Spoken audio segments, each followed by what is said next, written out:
Alright, I'm just going to come out and say it because nobody else will. I understand it's a movie, but if I was eating at a restaurant and somebody told me a rat cooked my food after I put it into my mouth, I think I would actually be mentally scarred for life. I'm pretty sure that would be, hands down, the worst thing to ever happen to me. So how is it that when Pixar makes a movie on that concept, it turns out to be one of their best, if not their best film? You could sum it up with, it gets you hungry, but a movie about food doesn't guarantee your movie's going to be good. We all know that from painful memories. And then I could say, well, maybe the soundtrack has something to do with it, which, by the way, has no business being this good. There's no denying part of it is the soundtrack. Part of it is the nostalgia. Part of it is the fact that the food in this movie looks really, really good. I, for one, appreciate how much of a risk they took with this story. It's an experimental movie, but it's not experimental for the sake of being experimental. Like Cars, for example. They wanted the characters themselves to experience what it's like to be experimental, what it's like to take bold risks, and defy the odds of what is or isn't possible. Alfredo Linguini has the most hilarious name in animation history, so that's probably why nobody respects him at the start of the film. He not only gets treated like garbage, but is literally hired as a garbage boy. It's no surprise that because of the way society treats him, his confidence in himself is extremely low. Once Remy comes into his life, Alfredo is credited for a gift that's not his. He finally feels that sense of validation that he's been searching for so long. After he is revealed to be the son of Gusteau, thus the proper owner of his restaurant, he's given even more validation and attention. This attention gets to his head when the media shows up. He takes all the credit for his success. Of course, this pisses Remy off. I mean, it would piss me off too if I upgraded somebody's job, made them rich, and helped them get some lip action and wasn't given any hint of recognition. Then you get to the scene that helps you remember why you love this character. He meets back up with Remy in the restaurant to apologize. I've never disappointed anyone before because nobody's ever expected anything of me. And the only reason anyone expects anything from me now is because of you. You respect characters like this because even after life has been so hard for him, he doesn't become a villain. He stays true to his morals, one of them being never stealing food, for example. He never gives up hope and is ultimately rewarded for it in the end. It's a great underdog story. Gusteau was a famous chef before he passed away due to a broken heart. He's also Remy's spirit guide, basically. He gives Remy valuable advice throughout the film. Imaginative, strong-hearted. You must try things that may not work. And you must not let anyone define your limits because of where you come from. Your only limit is your soul. In the following scene, Remy escapes a life-threatening event, falls down a waterfall, yet somehow survives, but with a terrible realization that he's just lost his entire family for a cooking spice. He reacts confused, scared, wondering about where the hell he is, then is given some advice from his idol. If you focus on what you've left behind, you will never be able to see what lies ahead. Now go up and look around. Remy works his way up the buildings, searches the area for any sense of hope, and discovers he's been living in Paris the entire time, right next to Gusteau's restaurant.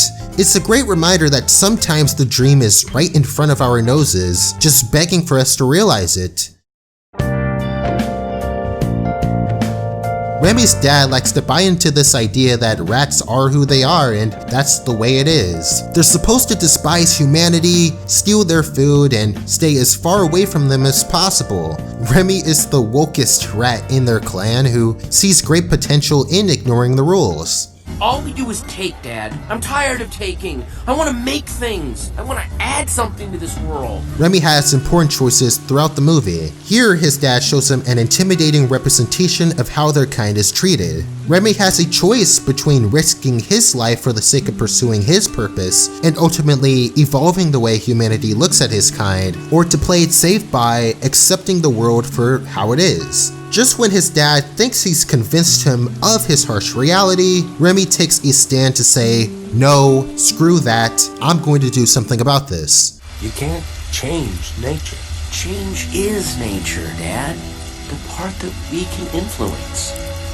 And it starts What did we decide? Here's a scene that can be easily overlooked. Remy's given another choice. Alfredo invites him to spend the night at his place, and his biological family also invites him to spend the night at their place. This is near the end of the film, after Remy found peace within himself and who he is. I pretend to be a rat for my father. I pretend to be a human through Linguini. I pretend you exist so I have someone to talk to. You only tell me stuff I already know. I know who I am. Why do I need you to tell me? Why do I need to pretend? But you don't, Remy. You never did. This question has been troubling Remy throughout the entire movie. He's been criticized for walking like a human, reading like a human, cooking like a human, talking like a human, and here he is finally given a stage to express his truth. The question comes up that everyone wants to know. Alright, no more games. Are you a human or are you a rat? And he pretty much says without words, I'm me, and walks his own path. It's powerful.